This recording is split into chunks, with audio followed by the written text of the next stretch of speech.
Inihain ng mga progresibong grupo ang panibagong impeachment complaint kay Vice President Sara Duterte. At live mula sa Batasang Pambansa, may express report si Mobile Journal Amy Atienza. Amy, ano bang mga grounds ng impeachment na to na i-file nga laban kay VP Sara?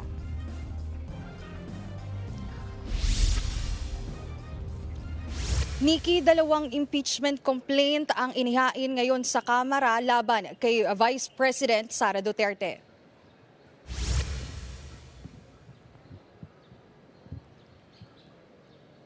Ang una ay inihain ng grupong Makabayan. Ang grounds sa nasabing reklamo ay betrayal of public trust dahil sa pag-abuso umano sa paggamit ng higit 600 million peso na confidential funds mula December 2022 hanggang third quarter ng 2023. Kasama rin sa reklamo ang gross negligence of principle and transparency dahil sa hindi raw nito paghahain ng tamang liquidation reports sa Commission on Audit. Ipinunto rin sa reklamo ang naging asal o hindi pagsagot ng Vice Presidente sa mga tanong ng Kamara sa mga idinaos nitong pagdinig.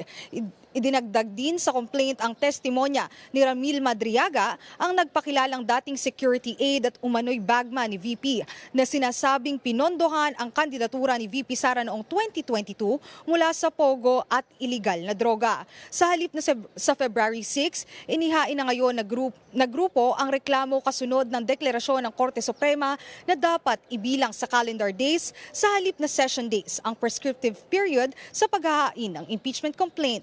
Sa bagong desisyon kasi ng Korte, January 14, 2025 na ang petsang sinabing gumulong ang one-year bar rule kay VP Sara. Narito ang kanilang pahayag.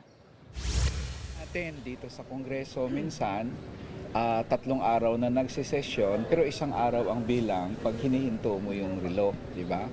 Sa kanila, based sa desisyon na to, hindi, bibilangin namin yun na 3 days. Kaya ngayon, January 15, nag-lapse ang 1-year bar. So sa totoo lang, January 16 actually, pwede na pala. Kaya lang, late naman na namin nakita yung desisyon, the other day lang.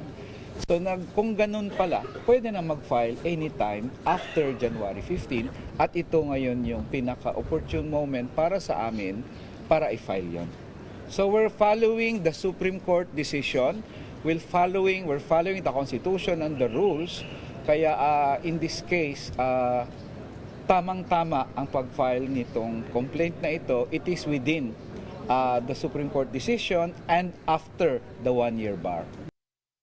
Hindi po talaga natin bibigyan ng excuse yung second highest position in the land. Kumbaga, kung corrupt yung pinakatuktok, corrupt din yung pangalawang nasa tuktok, dapat lamang na ma-impeach. Ano?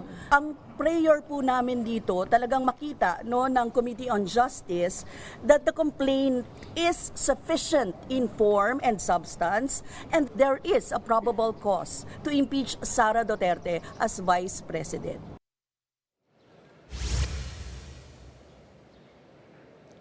Nikki, naghain din ng ilang grupo, kabilang ng civil society groups ng reklamo laban kay VP Sara Duterte na inendorso naman ng Akbayan Party List at Mamamayang Liberal Party List. Kabilang din sa kanilang reklamo ay ang grave threat na naibigay nila laban sa mga high-ranking officials ng ating bansa, pati na rin ang kanyang pamamalakad bilang sekretarya ng Department of Education. Nikki? Yan ang express report ni Amy Atienza. Mga kapatid, Nikki de Guzman po. Para sa pasada ng mga rumaratsyadang balita, mag-follow at mag-subscribe na sa social media pages ng News 5.